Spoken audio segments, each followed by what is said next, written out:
si el sistema tiende a negar al otro y subsumirlo y meterlo dentro. Y aún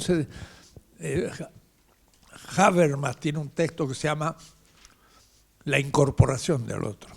Se piensa mucho en incorporar el otro al sistema porque ha sido excluido. Entonces, al excluido hay que incorporarlo. Digo, no.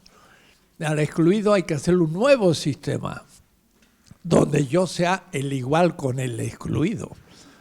Es como nuestras casas están construidas para la pareja y el hijo.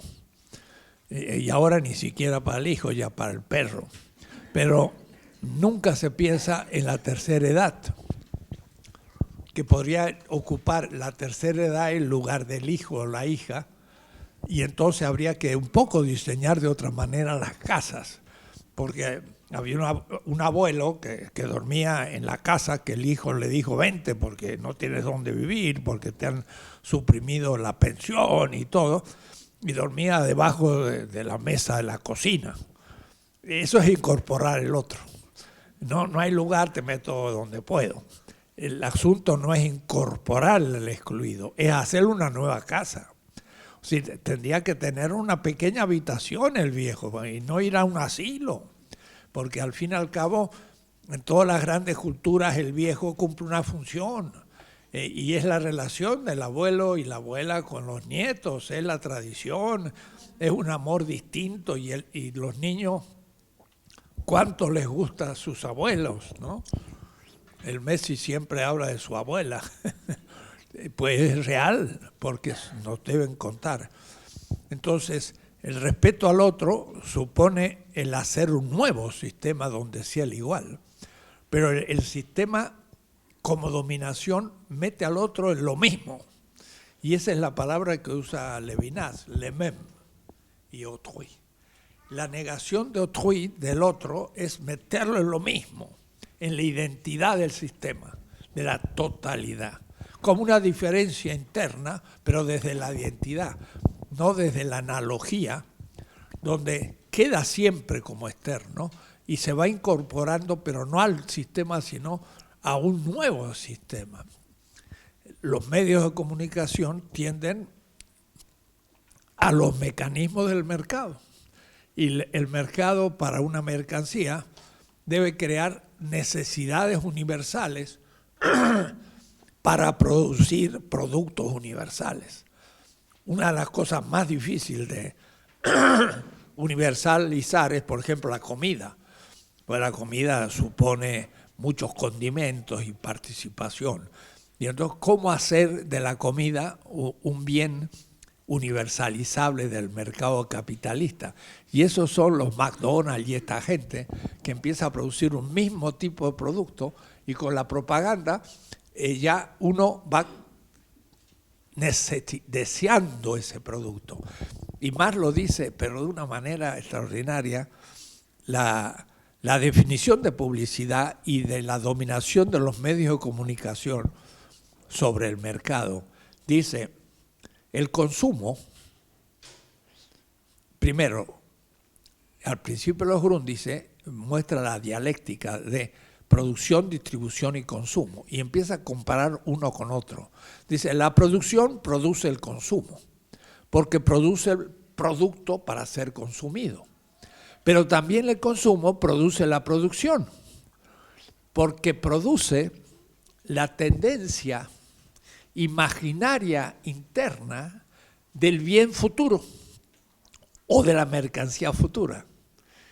Y eso es lo que hace la propaganda. La propaganda crea tendencialmente, lo deseo, la chispa de la vida, crea tendencialmente el fundamento de la producción del bien futuro, la Coca-Cola que voy a tomar. Lo define Marx ontológicamente. Y por eso entonces quiere universalizar todo. Y tiene que destruir lo Ansel, lo único que tiene producto artesanal, y lo tiene que universalizar para poder así ganar, tener una tasa media de ganancia. Y el criterio del mercado es el que priva en la vida y en todo. del consumo, la producción. Y por eso la exterioridad es negada como otra y se la hace idéntica al sistema. Y el mal es la totalización de la totalidad. Y eso es el pensamiento de Hegel, porque dice, cada uno lucha egoístamente, pero el bien es supeditar la propia voluntad a la voluntad universal, pero esa voluntad universal es la del sistema vigente. Y entonces el bien es cumplir la universalidad del deber kantiano.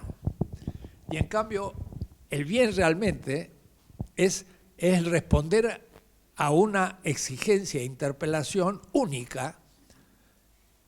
Y ahí está la verdad del Stirner y del anarquismo que va a surgir, que piensa contra la universalidad hegeliana la individualidad irrenunciable. Y por ahí va a agarrar Kierkegaard y va a surgir el existencialismo, que es decir, ante la gran historia universal, a mí me interesa el único de Einstein, no la particularidad ni la universalidad, pero tampoco, porque no es el único, en realidad es una comunidad y es una cultura y son otros. Entonces también eso hay que hacerlo comunidad y significa avanzar en la historia, darle un lugar a ese otro y por eso la importancia en los medios de comunicación de aquella ley de comunicación que quería repartir entre las comunidades, entre el Estado y el capital privado, la radio, la televisión, los diarios, todo,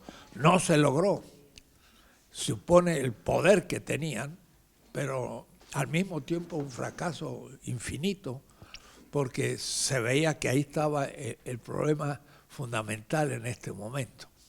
Los medios de comunicación no son un nuevo partido, es el partido de los partidos. Si no se domina o por lo menos se tiene mecanismo de control de los medios de comunicación, no hay liberación posible en este momento. Y usted con el grupo Clarín es lo mismo que Televisa en México, el Globo en Brasil y todos los lugares, que en el fondo sigue la normatividad del imperio que ha logrado domesticar al pueblo más sumiso en la tierra, que es el norteamericano. Pero hay que ver en los 30, el New Deal, cómo liquidó a su izquierda y su crítica. Y no tenemos hoy un pensador crítico en Estados Unidos, es solo un Chomsky, que en el fondo es un gran crítico, pero no tiene propuesta porque es un poco anarquista.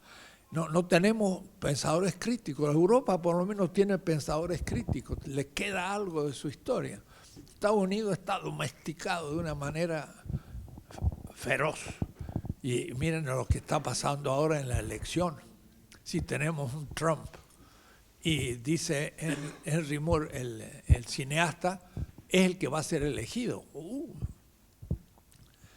Es esta cuestión. El presidente mexicano fue completamente construido por Televisa. Todos los días aparecía el gobernador del Estado de México, pero no como propaganda política, sino como noticia. Pero bien que pasó millones de pesos para hacer pasar como noticia, como una noticia cotidiana, una propaganda política. Y llegó el momento en que el mismo partido no tenía otro candidato porque había uno aparecido todos los días en la televisión haciendo cualquier cosa y el opositor no apareció nunca. Y ganó las elecciones y se lo robaron por 3 veces. López Obrador no aparece en la televisión, está prohibido. Es duro, es difícil poder vencer esas cosas. Bueno, habrá que arreglárselas para ir por los recovecos, ir creando, y los errores que cometan, pues habrá que manejarlos. Y el 2001 fue muy importante, que se vayan todos. Ojalá que haya cazadorrazos.